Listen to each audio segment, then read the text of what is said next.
इधर बैठ जाओ, इधर बैठ जाए।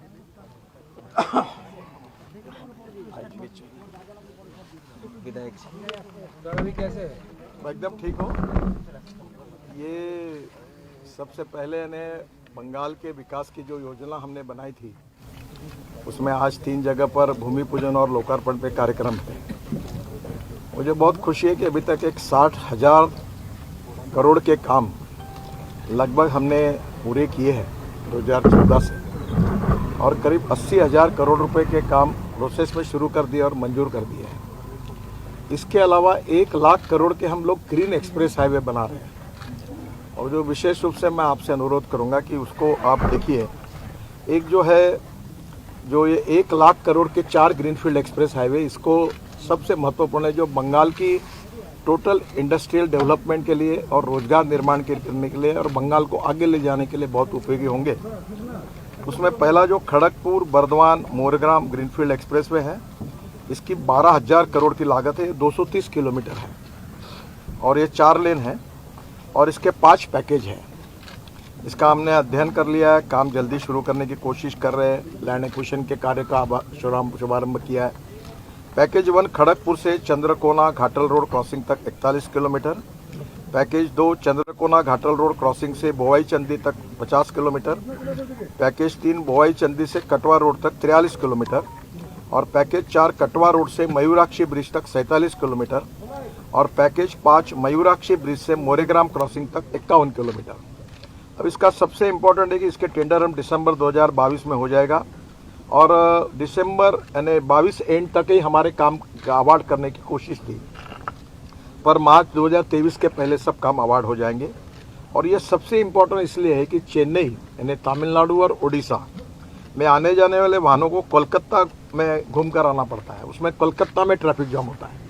तो अभी है कि इससे 5 घंटे का समय अधिक लगता है, और ये एक्सप्रेसवे बनने से सभी वाहनों को सीधी सिलीगुड़ी आ सकेंगे, जो कलकत्ता जाने की जरूरत नहीं पड़ेगी।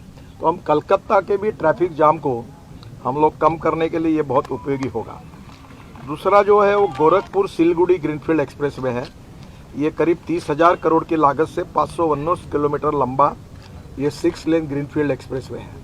ये बहुत इंपॉर्टेंट है क्योंकि इससे ट्रैफिक डायरेक्ट थ्रू हो जाएगा, और ये उत्तर प्रदेश में 84 किलोमीटर, बिहार में 416 किलोमीटर और बंगाल में 18 किलोमीटर लंबाई है। और ये कॉरिडोर कुशीनगर, पश्चिम चंपारण, पूर्वी चंपारण, सीतामढ़ी, मधुबनी, सुपौल, अररिया, किशनगंज से सिलीगुड़ी तक है।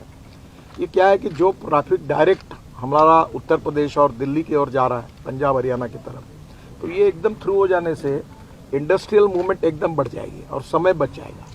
आप इमेजिन नहीं कर सकते, अभी दिल्ली से हमने एक मेरठ एक्सप्रेस हाईवे बनाया, 4.5 घंटे लगते थे, अब वो 18 लेन का रोड बना है तो 40 मिनट लग रहे हैं। तो एकदम आप दिल्ली से देहरादून, अभी हवाई जहाज बंद हो जाएंगे क्योंकि वो 2 घंटे में हो जाएगा, हरिद्वार 2 घंटे में हो जाएगा, जयपुर 2 घंटे में हो जाएगा, चंडीगढ़। वैसे इसी हाईवे का उपयोग गोरखपुर सिलीगुड़ी, ये उत्तर प्रदेश और कलकत्ता, और उत्तर प्रदेश से गोरखपुर से आगे फिर वो दिल्ली के लिए कनेक्टिविटी है, पंजाब के लिए, हरियाणा के लिए है। तो जो थ्रू ट्रैफिक है इसके कारण लॉजिस्टिक कॉस्ट कम होगी। अभी जैसे ये जो इस प्रकार से हो रहा है, इसे उत्तर प्रदेश में 40,000 पीसू इसके ऊपर ट्रैफिक है, एक्सीडेंट्स होते हैं, काफ़ी बड़े प्रमाण पर ट्रैफिक जाम होता है। बंगाल में भी यही स्थिति है, बिहार में भी यही स्थिति है, और उससे काफ़ी तकलीफें होती है। तो ये पूरा हम 2023 में इसको अवार्ड कर देंगे, अलाइनमेंट पक्की हुई है, और बंगाल के मुख्यमंत्री जी को भी मैंने आज ही अधिकारियों को सूचना दी है कि कुछ कलकत्ता को जोड़ने के लिए उनके भी सुझाव है, तो उसके साथ उनको भी प्रेजेंटेशन करेंगे और उनकी सबकी सलाह से अब इस काम को शुरू करेंगे। एक वाराणसी से हावड़ा ये ग्रीनफील्ड एक्सप्रेसवे है, ये भी बहुत इंपॉर्टेंट है। ये 30,000 करोड़ की लागत से 620 किलोमीटर 6 लेन का ग्रीनफील्ड एक्सेस कंट्रोल एक्सप्रेसवे है। ये वाराणसी से हावड़ा कलकत्ता का सफ़र जो 12 घंटे का है वो 6 घंटे में हो जाएगा। मेरे अंदाज से अभी जो मैंने कहा तो 5 घंटे में हो जाएगा। और इसमें यह कॉरिडोर उत्तर प्रदेश के चंदौली से शुरू होकर बिहार, झारखंड और पश्चिम बंगाल के पुरुलिया, बांकुरा, पश्चिम मिदनापुर, हुगली होकर हावड़ा तक जाएगा, और पश्चिम मिदनापुर जिले से रामजीवनपुर, खड़गपुर, मोरेग्राम एक्सप्रेसवे से क्रॉस करेगा। अब ये जो पश्चिम मिदनापुर जिले में रामजीवनपुर में जो है, ये सब हाईवे वहाँ मिलेंगे, तो उधर से सब दिशा में जाने के लिए सुविधा प्राप्त होगी। और इसका भी डीपीआर हमारा अभी लगभग बन चुका है और जल्दी ही अलाइनमेंट और लैंड एक्विजिशन के काम को शुरुआत करेंगे। एक हमने कहा है कि भाई 90% लैंड एक्वायर्ड किए बिना काम अवार्ड नहीं करना, तो नेचुरली अब इसमें बंगाल की सरकार, एमपी, एमएलए सबके सहयोग से लैंड एक्विजिशन फास्ट होगा तो होगा। ये चौथा एक्सप्रेस हाईवे, ये बहुत इंपॉर्टेंट है।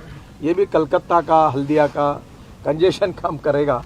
ये रक्सौल हल्दिया है, जो जितना कार्गो आता है यहाँ, क्योंकि मैं शिपिंग मंत्री था, तो नेपाल का पूरा कार्गो जो आता है वो हल्दी आता है और यहाँ से जाने में बहुत है। तो मैंने एक उसमें योजना बनाई थी कि गंडक नदी पर ये जो गंगा जलमार्ग बनाया वाराणसी टू हल्दिया 1620 किलोमीटर का, इसमें गंडक नदी को जोड़ दिया और वो काम करके कल्पना ये थी कि रोड के बजाय हल्दिया का डायरेक्ट नेपाल का कार्गो डायरेक्ट गंडक नदी से नेपाल की सीमा तक चला जाएगा, तो उससे कॉस्टिंग भी कम होगा।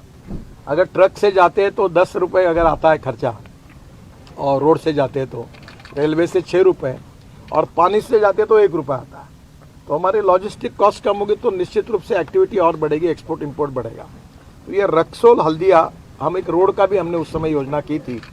ये नेपाल सीमा में रक्सौल से हल्दिया तक, पश्चिम बंगाल तक 35,000 करोड़ की लागत से 700 किलोमीटर का ग्रीनफील्ड एक्सप्रेसवे है। ये बिहार, झारखंड से होकर पश्चिम बंगाल के आसनसोल, दुर्गापुर से होकर हल्दिया, कोलकाता तक बनेगा। तो पश्चिमी मिदनापुर जिले के रामजीवनपुर में खड़गपुर मोरेग्राम एक्सप्रेसवे हम रक्सौल हल्दिया को भी क्रॉस करेगा। तो दोनों हाईवे करने से दोनों जगह पर आने वाले वाहनों को वहां से इंटरचेंज मिल जाएगा। ये एक्सप्रेसवे का डीपीआर भी बन गया, सितंबर तक अभी फाइनल हुआ है। हम एक्विजिशन शुरू कर रहे हैं और ये भी हम लोग जल्दी अवार्ड करेंगे। ये 4 एक्सप्रेस हाईवे का खर्चा अभी 1 लाख करोड़ है और वो चारों ग्रीन एक्सप्रेस हाईवे है। ग्रीन यानी नई अलाइनमेंट है, यानी पुराने रोड को नहीं है। तो इसका पहला फायदा होगा, जो पुराने रोड पर ट्रैफिक जाम है, जो एक्सीडेंट्स हो रहे हैं, ब्लैक स्पॉट्स है, ये एकदम कम हो जाएगा और जो हाईवे पर वो ट्रैफिक ट्रांसफर हो जाएगा। तो बंगाल के जितने रोड से उसमें एक्सीडेंट्स भी कम होंगे, ट्रैफिक जाम कम होगा, आम लोगों को जाने के लिए सुविधा होगी और जो हेवी ट्रैफिक है डायरेक्ट जाने वाला वो एक्सप्रेस हाईवे से जाएगा। दूसरा एक फ़ायदा ऐसा होगा कि हाईवे के आजू बाजू में लॉजिस्टिक पार्क, इंडस्ट्रियल क्लस्टर्स होंगे। अभी क्या होगा, ये सिलीगुड़ी है तो शहर के अंदर गोडाउन बने, तो नेचुरली लोगों को तकलीफ होती है, इंडस्ट्री खुल गई लोगों के बस्तियों में।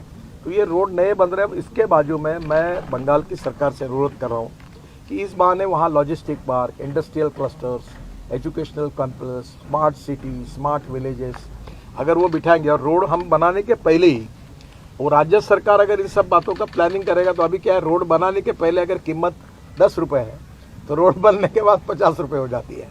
तो मैं राज्य सरकार को, मुख्यमंत्री जी से ये अनुरोध करूंगा कि बंगाल के विकास में ये ग्रीनफील्ड एक्सप्रेस हाईवे के बाजू में उनका industrial department, urban development department मिलकर और सभी एमपी और एमएलए मिलकर अपने अपने इस कॉन्स्टिट्यूंसी में इस प्रकार की योजना करते, तो इसका पहला फायदा होगा बंगाल की ग्रोथ बढ़ेगी। दूसरा फायदा होगा नए उद्योग आएंगे। तीसरा फायदा होगा बंगाल से एक्सपोर्ट बढ़ेगा। चौथी फायदा होगा कैपिटल इन्वेस्टमेंट आएगी और इसके कारण रोजगार निर्माण होगा, और रोजगार निर्माण होगा तो गरीबी दूर होगी। तो बंगाल, भारत को आत्मनिर्भर भारत बनाने का जो प्रधानमंत्री जी का सपना है और जो $5 ट्रिलियन इकोनॉमी बनाने का जो हमारी सबकी प्रयास चल रहा है, उसमें बंगाल का भी विकास उतना ही आवश्यक है।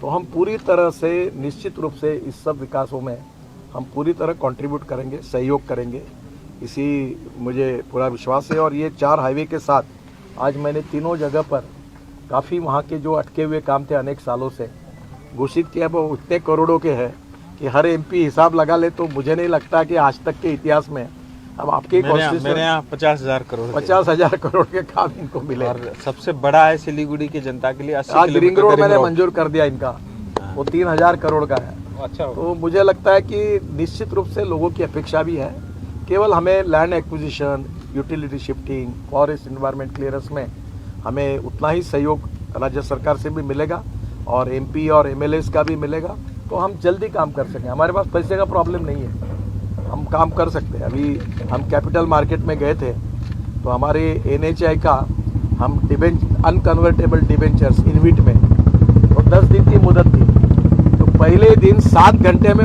7 टाइम्स ओवर सब्सक्राइब हो गए, इतना पैसा लोगों ने दिया। मैं आपको भी आह्वान कर रहा हूँ कि अब मैं पत्रकार, छोटे छोटे कर्मचारी, कंपाउंडर, इनके पैसे से रोड बनाना चाहता हूँ और मैं आपको गारंटेड 8.02 इंटरेस्ट दूंगा। बैंक में आपको 5% के ऊपर नहीं मिलता। 8.02 AAA रेटिंग है। और हमने इंटरेस्ट देने के लिए कहा है कि आप ईयरली नहीं, मंथली देंगे। जो रिटायर्ड लोग हैं, पेंशनर्स हैं, उनको तो इतना रिस्पांस मिल रहा है कि हमें कोई पैसे की कमी नहीं है। केवल रोड बनाने के लिए लैंड उपलब्ध है और लैंड के भी हम रेट अच्छे दे रहे हैं। और लैंड के आजू बाजू में आप ये भी योजना पर विचार कर रहे हैं कि ये एक्सप्रेस हाईवे के बाजू में अगर किसान एक फार्मर प्रोड्यूस कंपनी जैसी बनती है, वैसे अपनी सोसाइटी बनाकर आते हैं हमारे पास, तो हम जमीन उनकी, इन्वेस्टमेंट हमारी और लॉजिस्टिक पार्क में उतनी इक्विटी उनको देंगे।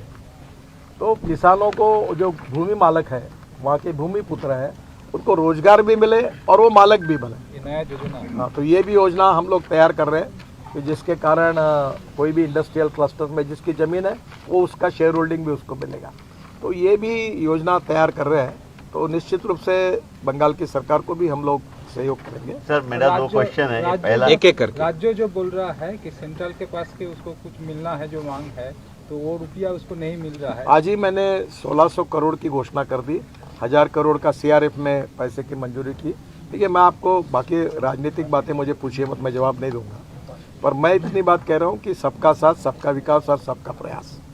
और इसलिए बंगाल के विकास में हम सब लोग, भारत सरकार, प्रधानमंत्री और मेरा डिपार्टमेंट पूरा सहयोग करेगा। और यहाँ कोई हम राजनीति नहीं करेंगे। हम लोग जो भी काम करने लायक है वो काम में राज्य सरकार को पूरा सहयोग करेंगे, क्योंकि बंगाल हमारा देश है, यहाँ की जनता भी हमारी है और हम जनता के हैं। तो इसमें सबका विकास होना चाहिए। और रोड सब जगह जाता है, वो कौन MP है, कौन से पार्टी का है, MLA कौन से पार्टी का है, ये हमने कभी सोचा नहीं है।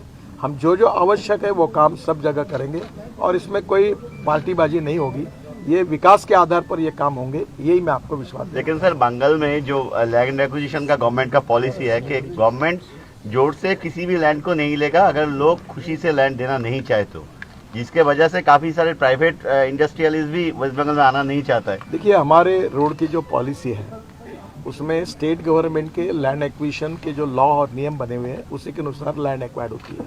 और राज्य सरकार के जो कलेक्टर होते हैं, जिसको काला है, वही करते हैं। और उसमें जो आज प्राइजेस मिल रहे हैं, आप जाकर जब लोगों में पूछोगे तो मार्केट प्राइस से 25% 30% ज़्यादा मिल रही है।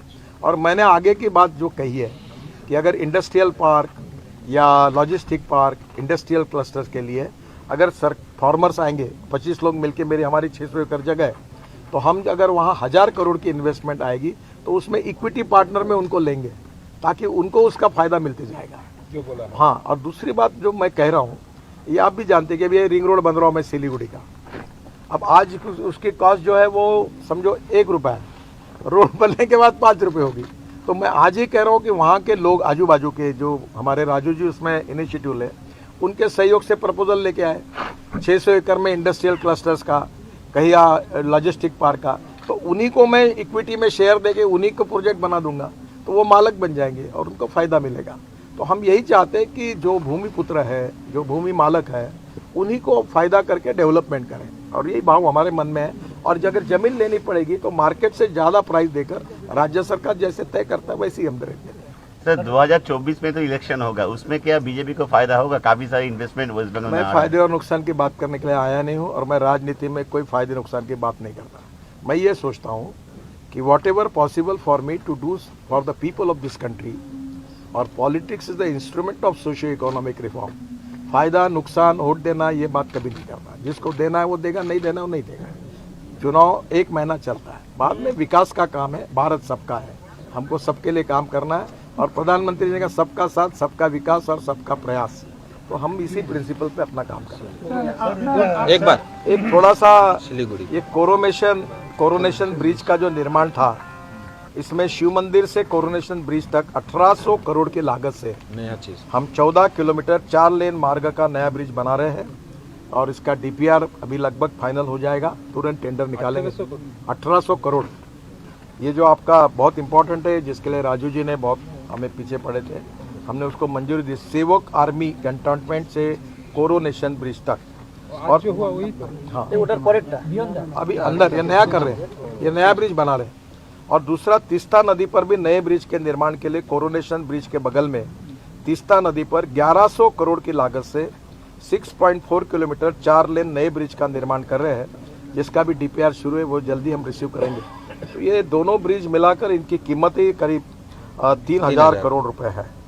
और मुझे लगता है कि ये जो कोरोनेशन ब्रिज है ये 1941 में किया था।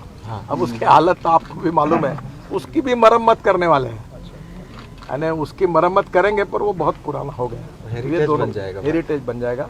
तो ये भारी वाहनों के लिए अभी उसमें रोक लगा दी गई है। हम उसकी मरम्मत कर रहे हैं, उसका स्टडी कर रहे हैं कि उसको किस प्रकार से मजबूत करेंगे। पर कितना भी हुआ तो भी अब हेवी ट्रैफिक के लिए 1941 को ब्रिज को फिर से नए जैसे करने में 18 अंग्रेजों के समय का है। तो ये बहुत पुराना है और ये सिक्किम और भूटान के लिए बहुत जरूरी है। तो ये 2 नए ब्रिज बना रहे हैं और उसको भी हम मरम्मत करेंगे। अभी तक आप बंगाल में चलिए लास्ट बहुत सड़क बना चुके हैं, राज्य सरकार कितना हेल्प किया है जमीन के बारे में, कितना आपको जमीन? सर हमको मदद मिलती है और हम मदद लेते हैं और हमें सबको मिलकर काम करना है। और अड़चने आती है तो हमारे लोग मिलते हैं। और मैं अभी 3 दिन गुवाहाटी में था और मैंने सभी राज्यों के मुख्यमंत्री को बुलाकर एक एक प्रोजेक्ट का रिव्यू किया। वैसे हम लोग यहाँ के बंगाल की भी सरकार के साथ बैठकर रिव्यू करेंगे। और हमने ये भी रिक्वेस्ट की है कि मुख्यमंत्री जी और चीफ सेक्रेटरी वो भी बंगाल में हमारे NHAI के प्लान की रिव्यू मीटिंग करें और हमें सुझाव दें। और जो भी कहीं अड़चन होगी तो हम दोनों मिलकर सुलझाएंगे। आपका प्रेशर फल कर गया? हाँ? दोपहर में प्रेशर फल कर गया आपका? तबीयत कैसा है आपका? तो मेरी तबीयत अच्छी है। तबीयत को थोड़ा मुझे अस्वस्थ लगा क्योंकि हेलीकॉप्टर में ये नहीं AC नहीं था। तो बाद में मैंने सुबह थोड़ा ब्लड प्रेशर मेरा कम हुआ था तो मैंने गोली खा ली थी। तो मैं थोड़ी देर मुझे लगा तो मैं आराम किया वहीं, तो उसके बाद मैं ठीक हूँ। मुझे कोई चिंता नहीं है। बाकी प्रोग्राम तो यहीं से हो गया? यही से फिर क्या हुआ, देरी हुई और यहाँ जल्दी सूर्यास्त होता है और वो हेलीकॉप्टर में थोड़ा सा प्रॉब्लम है। तो फिर मैंने यहाँ से वीडियो कॉन्फ्रेंस से कार्यक्रम किए और मेरी सबसे बातचीत हुई। अभी मैं नागपुर के लिए निकला। वो डॉक्यूमेंट मिलेगा क्या? चलिए हाँ, मैं ये डॉक्यूमेंट ऐसा करता हूँ, मैं पूरे डॉक्यूमेंट राजू जी को दे देता हूँ। ये इनके वेबसाइट पर डाल देंगे और आपको पूरा डिटेल देंगे। व्हाट्सएप में डाल देगा। चलिए आप सब मीडिया के साथियों का बहुत बहुत धन्यवाद और आपका Thank you. अभिनंदन। Thank you.